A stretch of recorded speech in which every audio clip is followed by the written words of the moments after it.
Hai pejuang Istanbul Youth Summit 2021. Assalamualaikum warahmatullahi wabarakatuh. Shalom, Om Swastiastu, Namo Buddhaya, Salam Kebajikan. Perkenalkan, nama saya Azakia Tunisa. Saya alumni Istanbul Youth Summit 2020.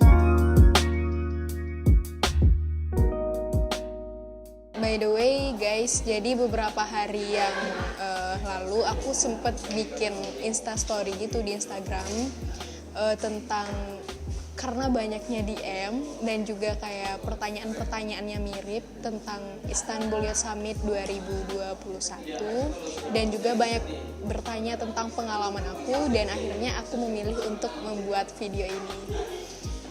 Dan aku udah mengumpulkan beberapa pertanyaan dan ini sudah cukup mewakili segala pertanyaan. Jadi sekarang waktunya aku menjawab pertanyaan dari teman-teman dan semoga bisa membantu. Enjoy ya. Pertanyaan pertama yang paling banyak masuk itu, Istanbul Youth Summit itu sebenarnya apa sih, kayak simposium kah atau konferensi atau bagaimana? Kalau kita menerjemahkan arti dari Istanbul Youth Summit sendiri, yaitu kayak summit itu kan konferensi gitu kan, jadi kayak konferensi pemuda yang dilaksanakan di Istanbul. Dan benar, kegiatannya sebuah konferensi yang diikuti oleh pemuda di Istanbul, kota di Turki. Nah, jadi selama kayak di IYS itu, ya Istanbul Youth Summit itu kita singkat sebagai IYS ya. Jadi kayak di IYS itu kita melakukan konferensi, melakukan panel discuss, dan intinya tuh kayak seru banget. Intinya kalian harus nonton video aku sampai akhir karena nanti bakalan aku cantumkan cuplikan-cuplikan kegiatan Istanbul Youth Summit tahun lalu. Dan pertanyaan kedua, kenapa aku memilih ikut IYS? Oke, aku bakal cerita. Sebenarnya kayak aku tuh tahu IYS itu dari sebuah Instagram. Mungkin teman-teman bisa cek, namanya Info Beasiswa, dan di sana itu banyak banget event. Dan kebanyakan followersnya itu adalah orang-orang ambis. Nah, jadi dan aku mungkin adalah orang-orang ambis, orang-orang idealis kata mereka, tapi kayak aku ngerasa sih B aja gitu. Nah, jadi waktu itu aku kayak sebenarnya kayak nggak ada tertarik sama sekali sih lihat posternya gitu kan. Dan aku lebih tertarik ketika ada temen aku yang share di IG story-nya tentang IYS.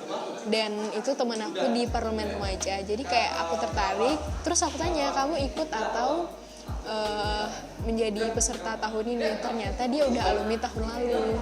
Nah, dari sana aku cari tahu kan, tanya-tanya ke dia, ke teman aku ini, IYS itu sebenarnya apa sih, ngapain aja gitu kan. Dan akhirnya aku pun mau ikut IYS. Nah, kalau ditanya sebenarnya kayak aku tuh ikut IYS tuh tantangan terbesarnya adalah keraguan dalam diri aku sendiri. Karena gimana sih, sebelumnya tuh aku udah daftar yang kegiatan yang serupa gitu, kayak di Tokyo, di Korea Selatan, di Australia, dan berbagai negara di Asia Tenggara lainnya, dan aku nggak pernah lulus kan. Terus kayak aku mikir, kira-kira ini bisa nggak ya, sedangkan kayak yang di Asia aja nggak bisa, apalagi yang di Eropa gitu. Terus kayak dannya gitu, ragu banget, sampai akhirnya pendaftarannya itu udah tutup. Terus kayak aku mikir lagi, dan mungkin emang belum rezeki aku kan. Terus beberapa hari setelah itu aku nge-stalk IG-nya Istanbul Youth Summit, terus nggak taunya sekitar bulan Oktober 2019 itu ada informasi judulnya Good News. Nah, dari sana makanya aku lihat, dan ternyata karena ada beberapa yang kayak mengundurkan diri, dan jadinya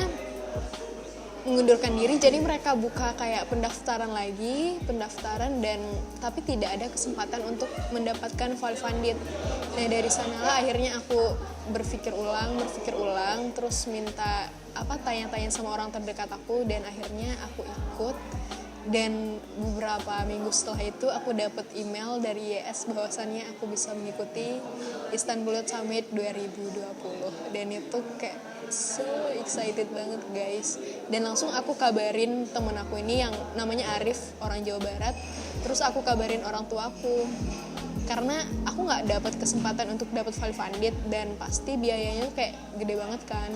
Terus aku cerita sama orang tuaku, dan awalnya kayak karena orang tua aku itu kayak gimana ya, open mind gitu kan, dan membebaskan anaknya untuk berkarya, berkreasi, dan mengikuti apapun yang anaknya inginkan. Jadi orang tua aku mengizinkan, karena mereka baca pun kegiatannya sangat positif dan sangat berkontribusi untuk kemajuan aku nantinya. Nah jadi orang tua aku nanya, ini biayanya bagaimana gitu kan, dan bahkan orang tua aku ingin membayar semuanya gitu. Jadi kayak aku nggak perlu cari sponsor dan sebagainya. Tapi karena keluar negeri dengan prestasi itu termasuk di dalam daftar mimpi aku, jadi aku berusaha buat nyari sponsor. Tapi tetap aku nggak nolak tawaran orang tua aku, karena aku sebelumnya nggak pernah cari sponsor dan nggak tahu nanti interval sponsornya seperti apa. Jadinya aku nggak nolak, dan tapi alhamdulillah. Nanti kita lanjutkan tentang sponsor. Oh ya, ini ada next questionnya itu tentang izin orang tua. Sejauh ini aku berkegiatan gak pernah dilarang sama orang tua aku dan selalu diizinkan, karena mereka juga paham keinginan anaknya. Dan orang tua aku semuanya open mind, apapun yang aku lakukan mereka dukung asalkan itu positif. Dan ya seperti itu, mereka mengizinkan, mendukung, mensupport, mendoakan yang terbaik buat anaknya. Dan setiap orang tua pasti seperti itu. Tapi hanya saja kadang ada orang tua yang berpikir bahwa keputusannya juga adalah keputusan terbaik untuk anaknya. Dan buat kalian, dan aku tahu pasti banyak banget yang kayak dapat susah izin dari orang tua gitu kan. Intinya tergantung bagaimana kalian bisa melakukan negosiasi dengan orang tua aja sih. Sejauh ini aku belajar kayak gitu. Semangat. Oke, jadi aku juga ditanya izin sama sekolah gimana. Sedangkan kayak IAS ini diselenggarakan oleh Yayasan Youth Break the Boundaries, itu foundernya Kali. Dan aku juga sekarang kayak ngerasa gimana ya, ngerasa bersyukur banget setelah ikut IAS. Jadi karena IAS ini dilakukan oleh pihak swasta, wajar nggak sih kalau sekolah itu sekolah kayak berat memberikan izin gitu? Karena pasti bakal nanya, ini yang menyelenggarakan siapa, yang akan memberi pertanggungjawaban sama kamu siapa gitu kan. Nah tentang izin sekolah itu sebenarnya tentang bagaimana kita bisa menyampaikan informasi dengan jelas kepada sekolah dan juga disertai dengan surat-surat pendukung gitu. Dan untuk sekolah sejauh ini pun mendukung aku sih, kegiatan aku juga lumayan memberikan kontribusi untuk absen sekolah aku. Tapi karena sekolah aku juga open tentang hal-hal tersebut, dan aku pun juga bisa enjoy menikmati kegiatan tanpa harus memikirkan hal-hal yang gak seharusnya aku pikirin. Jadi alhamdulillah sekolah aku intinya memberikan izin untuk kegiatan seperti itu. Nah jadi bagaimana perjalanan aku ke Turki, dan aku kesana sendirian atau gimana? Jadi waktu udah selesai pembayaran pertama itu bulan Desember, jadi kayak udah excited banget nggak sih, kayak kapan sih ini kegiatannya gitu kan, udah nunggu. Kegiatan itu kan akhir Januari 2020, jadi kayak aku di grup peserta itu mulai nanya, ini siapa yang mau berangkat tanggal segini dari ini gitu kan. Jadi kayak nyari-nyari teman yang berangkat, dan ternyata aku dapat teman berangkat itu anak kuliah di UIN Jakarta sama UIN Imam Bonjol. Jadi kami berangkat bertiga dari Medan. Tapi sebelumnya itu kayak aku ada kendala juga di tiket, dan bahkan aku sempat disuruh untuk berangkat dari Jakarta. Jadi banyak yang dari Jakarta, juga ada yang dari Medan.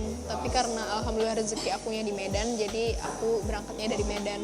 Kalau kalian mau dengar percaya atau enggak, besok mau berangkat, malam itu aku belum punya tiket. Jadi kebayang gak sih, besok aku tuh udah di Medan kan, udah dari Padang itu udah ke Medan. Terus waktu di Medan, besoknya aku mau berangkat, aku berangkat tanggal 22. Jadi tanggal 21 malam itu aku belum punya tiket. Sedangkan aku udah di Medan, udah izin sama sekolah, udah bikin instastory gue bakalan ke Turki woi gitu.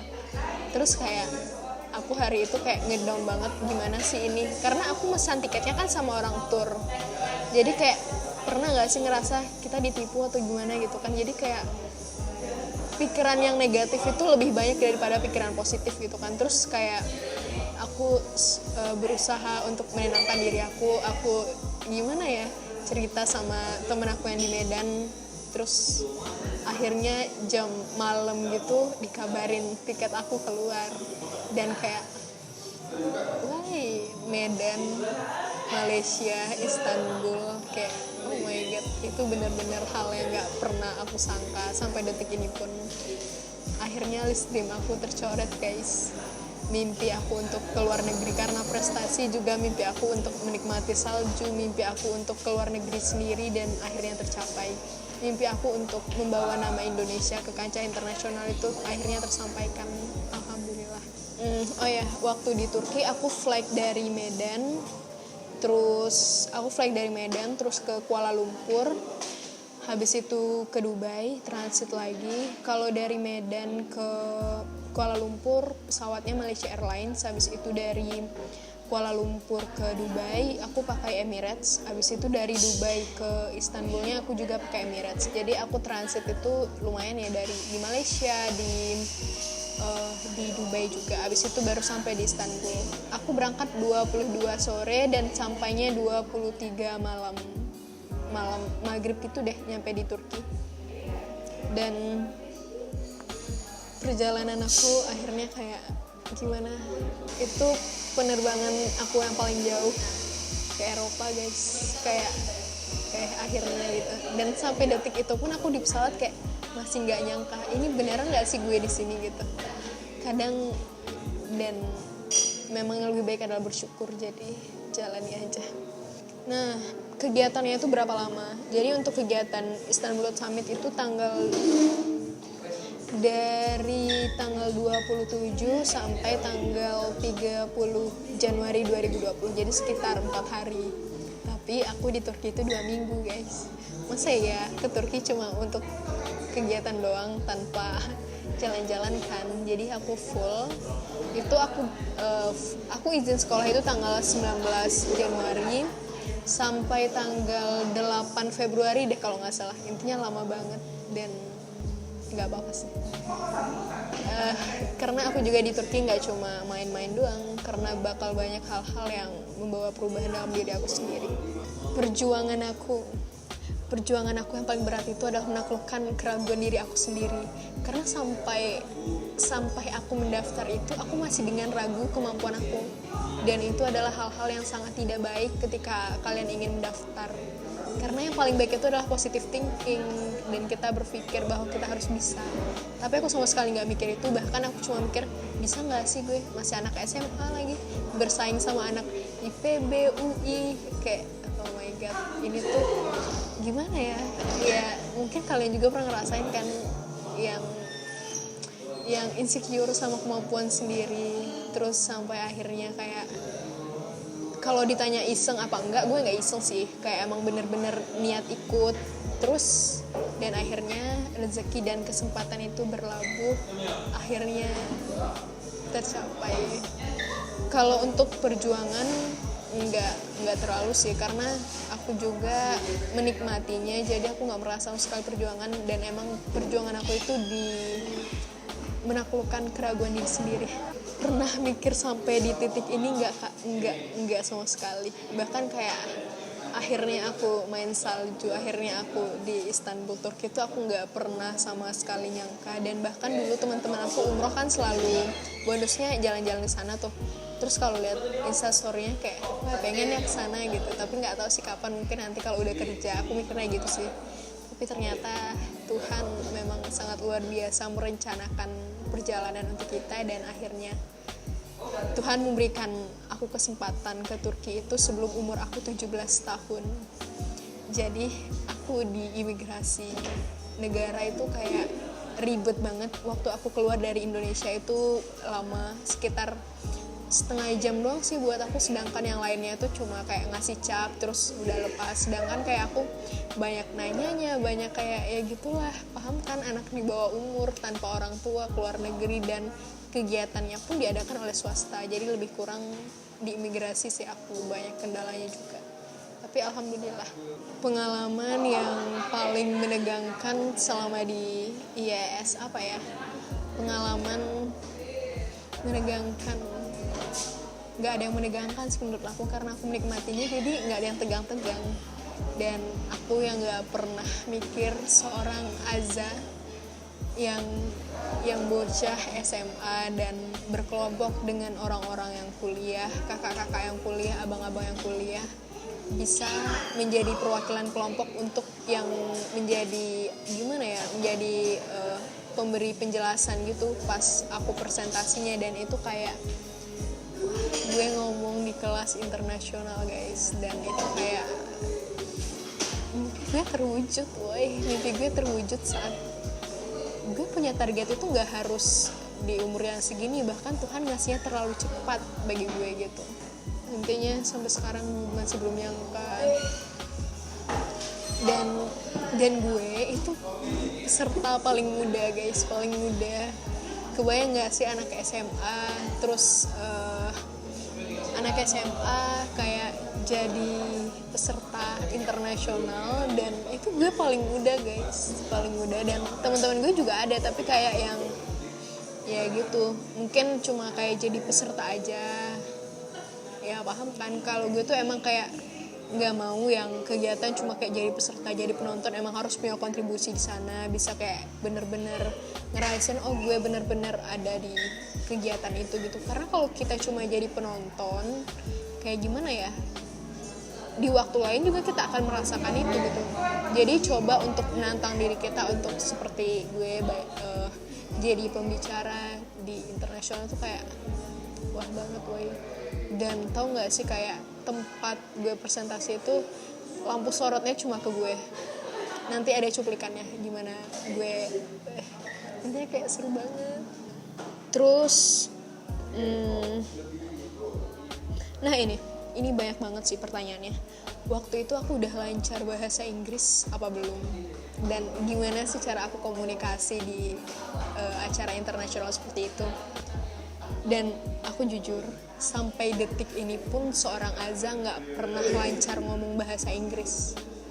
Dan sejauh ini pun aku ngerasa ketika kamu ikut kegiatan internasional, kamu gak pernah dituntut untuk lancar bahasa Inggris. Karena sebenarnya di kegiatan itulah kita belajar. Bahkan aku bisa bilang ya, setelah pulang dari IAS, bahasa Inggris aku tuh lebih baik dari sebelum-sebelumnya. Jadi kayak jangan pernah takut ketika kamu berpikir kalau kegiatan internasional itu nuntut kita ngomong bahasa Inggris kayak gitu. Memang kita akan berbicara bahasa Inggris, tapi kan tidak sepenuhnya. Untuk aku pun, aku kadang mix kok, ngomong Indo, ngomong bahasa Inggris gitu kan.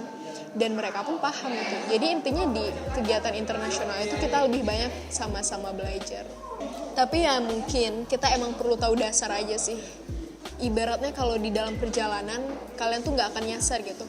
Punya modal untuk bertanya ketika di dalam perjalanan, dan dalam perjalanan pun kalian gak nyasar. Ketika itu udah kalian alami, insya Allah itu bisa dibilang kayak kalian udah bisa bahasa Inggris deh gitu. Itu menurut aku ya. Jadi ketika kita melakukan perjalanan dan kita gak kesasar, apalagi di negara orang, kita berani bertanya, dan itu udah wah banget sih, kayak kita ngomong sama orang luar gitu.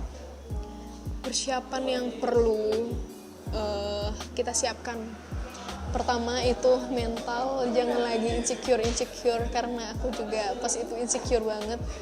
Dan mental aku sama sekali kayak anak SMA ngomong, dan di kelas internasional itu nanti gimana gitu.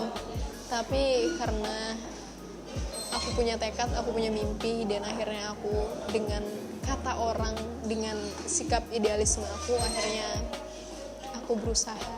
Dan juga waktu ini aku kan kayak ada presentasi kelompok. Jadi di presentasi kelompok itu kan kita harus punya project, dan mungkin nanti itu bisa kita persiapkan, harus kita pahami apa yang project akan kita bawa.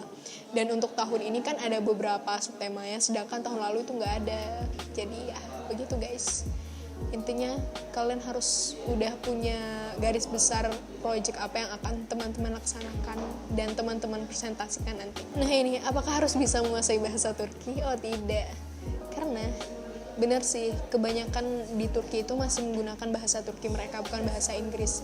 Dan untuk di Istanbul sendiri pun kadang kayak aku belanja gitu kesusahan juga, tapi karena pakai kalkulator sih mereka.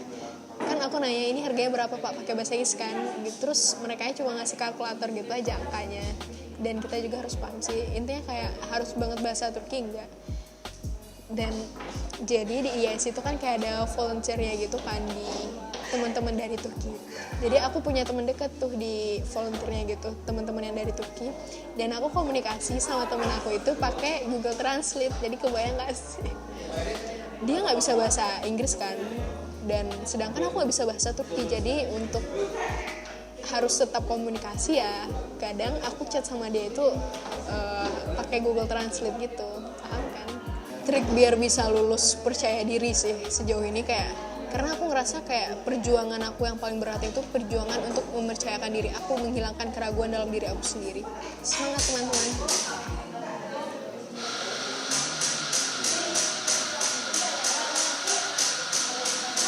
Gimana aja sih proses seleksinya? Jadi karena aku waktu itu kayak ikut gelombang keduanya gitu kan, jadi seleksinya itu lebih cepat dan tidak terlalu ribet, karena ibarat itu kayak cuma ngisi jadi cadangan, paham gak sih? Nah aku jadi cadangan gitu karena melengkapi orang-orang yang mengundurkan diri. Jadi kayak seleksinya ya upload Wibon, esai, ya seperti itu. Nah banyak juga sih yang nanya esai. Jadi waktu itu kan tema kita adalah tentang kontribusi pemuda di Indonesia Emas 2045. Jadi waktu itu aku cuma kayak modal ceritanya itu 2 hal yang wajib ada sama pemuda untuk bisa lebih berkontribusi sama Indonesia 2045 dan juga dunia, yaitu keimanan dan kecerdasan. Ketika seorang pemuda memiliki iman dan juga memiliki intelektual, maka dia bisa lebih berkontribusi untuk dunia. Dan pada intinya esai aku tuh cuma itu, yang lainnya tuh kayak cuma gimana ya, opini-opini yang mendukung, tapi intinya sih itu. Oh ya, banyak juga sih yang pengen baca esai aku, tapi kayak aku mohon maaf banget sebenarnya, kayak semuanya yang terkait dengan IAS itu udah gimana sih, kayak udah kehapus ke format semua, karena aku jadi satu flash disk gitu kan, dan flash disk aku hilang semuanya. Kayak tiket itu kan lumayan jadi kenang-kenangan. Tiket aku habis itu kayak LOA-nya dari IAS, pengumuman kelulusan, terus kayak yang intinya berhubungan dengan IAS itu semua udah ke format. Bahkan vlog-vlog ini nanti aku bakal upload video vlog aku selama di Turki, dan itu bahannya cuma aku ambil dari instastory aku selama di Turki. Ini kayak aku udah nggak punya dokumennya lagi, udah ke format semuanya. Dan bahkan naskah proposal aku juga gitu. Jadi mohon maaf buat teman-teman yang mau lihat, aku nggak bisa karena emang nggak ada yang mau aku kasih. Aza, kamu valid apa enggak? Aku nggak valid karena aku tuh ikut gelombang kedua guys, karena ragu-ragu tadi. Jadi aku nggak berani kan ikut gelombang pertama, jadi aku ikut gelombang kedua dan aku nggak punya kesempatan valid. Aku ikut self funded dan alhamdulillah aku dapat sponsor full, dan semua biaya aku ditanggung sama tim sponsor aku. Tim sponsor aku itu bukan perusahaan tapi individu gitu ya, kayak orang-orang pengusaha gitu. Intinya kenalan aku aja sih. Dan aku juga minta ke mereka itu nggak pakai sponsor, karena sebelumnya juga aku udah kayak punya project bareng, dan mereka berpikir bahwa aku punya berkontribusi lebih di project itu, dan mereka ingin memberikan feedbacknya berupa membantu aku untuk ikut IAS dengan cara dana gitu. Dan alhamdulillah tanpa harus ke berbagai perusahaan, akhirnya aku bisa fly ke Turki dengan biaya yang nanti kalau ada yang nanya biaya aku bakal jawab, karena ini benar-benar kayak referensi banget sih sama teman-teman gitu. Nah, project aku dulu apa sih dan apa yang aku sampaikan di IAS? Project aku tentang lingkungan, jadi judulnya itu kayak 5 liters a day gitu kan, tentang lingkungan. Dan aku waktu itu mengangkat bukan isu ya, aku menerangkan tentang sampah plastik, dan lagi-lagi masih dengan plastik dan sampah dan juga laut. Lebih kurang sih tentang itu. Dan kalau aku jelasin pun aku rasa semua orang udah tahu dia permasalahan sampah plastik yang ada di negara kita, yang ada di dunia itu. Kayak Indonesia penyumbang sampah terbesar kedua di dunia. Oh, itu kayaknya udah sering banget didengar. Dan mari kita go green style ya guys gitu. Nggak usah pakai sedotan lagi, nggak usah pakai plastik lagi ya. Dan yang aku sampaikan di IAS pun itu gitu, tapi dengan program terbaru. Kak, sponsorship itu gimana sih? Jadi kayak sponsorship itu gimana ya, kayak sponsorship ya, bantu minta dana gitu, gimana ya? Iya, intinya mereka mensupport kita tapi dalam bentuk dana dan juga berbagai hal-hal yang kita butuhkan. Nah, IES itu untuk tingkat apa aja? Aku rasa nggak ada tingkatan khusus, tapi umur sih kalau nggak salah itu 16 sampai 25 tahun. Makanya tahun lalu aku bisa ikut karena umur aku waktu itu masih 16 tahun dan aku nyampe di Turki pun masih 16 tahun. Dari ngurus paspor, ngurus visa, terus penerbangannya, imigrasinya tuh kayak ribet banget dan emang paling enak tuh jalan-jalan ketika kita udah legal. Aku nulis esainya pakai bahasa Inggris waktu itu. Aku nulis esainya pakai bahasa Inggris, tapi aku di caption Twibbon aku pakai bahasa Indonesia karena waktu itu dan banyak teman-teman aku juga orang Indonesia, dan sebenarnya aku tuh cuma kayak mau gimana ya, tujuan dari komunikatif itu kan untuk memahami apa yang kita sampaikan. Jadi kalau ya, biar lebih paham tentang apa yang aku tulis di esai aku dalam bahasa Inggris, ya aku menyampaikannya dengan bahasa Indonesia. Makanya Twibbon aku waktu itu captionnya bahasa Indonesia. Ini juga banyak sih tentang dana-dana gitu nanya ke aku. Jadi guys, aku itu sebenarnya nggak fully funded, aku itu self funded gitu kan, tapi ya alhamdulillah aku dapat sponsorship full. Dan ya seneng banget sih, kayak ada juga dari pemerintahan, tapi ya bersyukur banget. Aku intinya dari penerbangan semuanya tuh kayak ditanggung, visa aku juga, semuanya deh intinya. Dan kayak aku ngerasa nggak ngeluarin uang sama sekali, uang jajan doang sih, karena jajan aku emang banyak. Aku komunikasi sama peserta lain pakai bahasa Indonesia atau Inggris. Aku mix, kadang Inggris, kadang Indo, tergantung aja sih. Karena aku juga nggak terlalu fasih Inggris, dan teman-teman juga ada yang fasih, ada yang enggak. Jadi kalau aku bisa bahasa Inggris, aku ngomong pakai Inggris. Kalau nggak bisa bahasa Inggris, ya udah ngomong Indo aja. Ya, ini pertanyaannya, Istanbul Youth Summit itu apa harus seleksi? Tentu dong. Oh ya, jadi banyak juga yang nanya gimana sih kayak apa namanya, kayak biaya aku kan, karena banyak juga sih yang nanya. Pasti itu orang berpikir bahwa untuk ke Turki itu mahal banget, apalagi Eropa. Dan aku juga transitnya di Dubai, di Kuala Lumpur banyak transitnya. Dan untuk pergi ke sana waktu itu cuma sekitar modal 20 juta. Ya aku 20 jutanya sponsor dan itu cukup untuk ke Turki. Aku terbuka aja karena teman-teman juga pasti pengen tahu kan. Jadi tiket penerbangan aku itu PP 7 jutaan, 7 juta berapa gitu, intinya 7 juta. Dan itu kayak rezeki banget karena tiket aku itu sebenarnya kayak aku dapat diskon 50% gitu, paham gak sih? Dan aku dapat 7 juta itu kayak bersyukur banget, dan itu bener-bener kayak berkah banget gitu aku ikutnya. Makanya aku mau ngelanjutin. Habis itu untuk biaya programnya sendiri tahun lalu itu 4.500.000 ditambah biaya pendaftaran 125, jadi udah sekitar 12 juta untuk semuanya. Habis itu karena aku 2 minggu di Turki, jadi pasti kayak apartemennya, makannya, transport di sana juga tuh kayak ya intinya untuk apartemen semuanya, makan semuanya lebih kurang ya 12, sekitar 8 juta gitu deh. Intinya kayak aku emang banyak jajan kan, banyak belanja, banyak beli-beli, wajar nggak pernah kesana guys. Jadi kayak emang bener-bener nikmatin di sana. Intinya kayak aku nggak pamer atau apa. Intinya kalau teman-teman mau pergi modal 20 juta insya Allah bisa sih.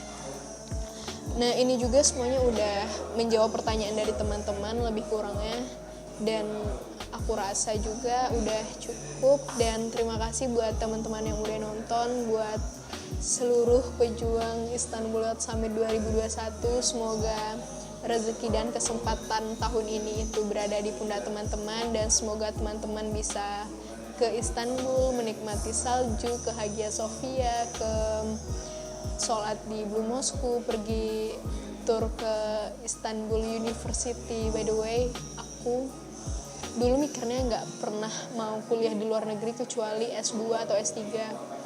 dan aku pengen S1 itu cuma di dalam negeri kan, tapi karena setelah dari Istanbul University, habis itu pemikiran aku semakin terbuka, jadi kayak ya aku pengen kuliah di Istanbul University.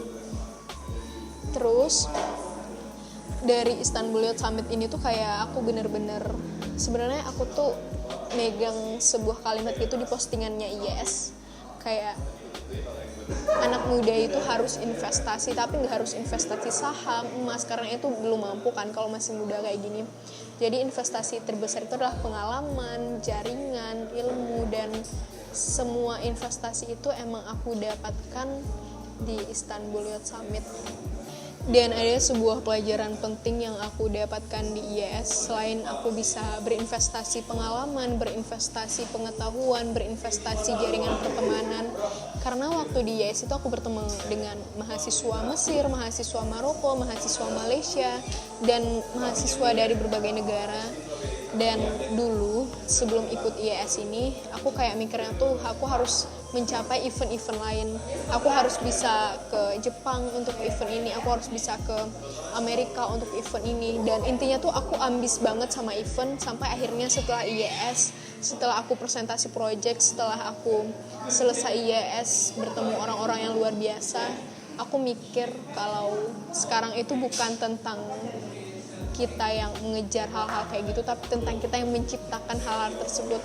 Makanya hadirlah Pemuda Berdaya, Natur As, Cerita Negeri, habis itu juga ada event untuk semua, Resolusi Hati. Itu semuanya aku ciptakan, aku buat setelah ikut Istanbul Youth Summit. Dan sampai sekarang pun aku nggak terlalu excited sama kegiatan-kegiatan hal-hal yang seperti itu, dan aku lebih berpikir bagaimana caranya aku bisa menciptakan kegiatan seperti ini. Dan aku berterima kasih banyak sama Istanbul Youth Summit, Youth Break the Boundaries, dan semua pihak yang terlibat, sponsor semuanya. Karena berkat IYS inilah pikiran aku semakin terbuka, cara berpikir aku pun berubah, dan semua hal-hal positif yang ada dalam diri itu. Dan intinya kenapa aku bisa lebih mementingkan dedikasi, kenapa aku bisa lebih mementingkan proses, itu aku dapatkan semuanya dari Yes. Terima kasih Yes, dan semangat untuk teman-teman pejuang Istanbul Youth Summit 2021. Semoga teman-teman berhasil dan bisa bertemu di Istanbul, Turki dalam kegiatan internasional. Sekian dari aku, semoga bermanfaat untuk teman-teman semuanya, dan terima kasih untuk yang udah nonton. Assalamualaikum warahmatullahi wabarakatuh. Shalom, Om Swastiastu, Namo Buddhaya, salam kebajikan.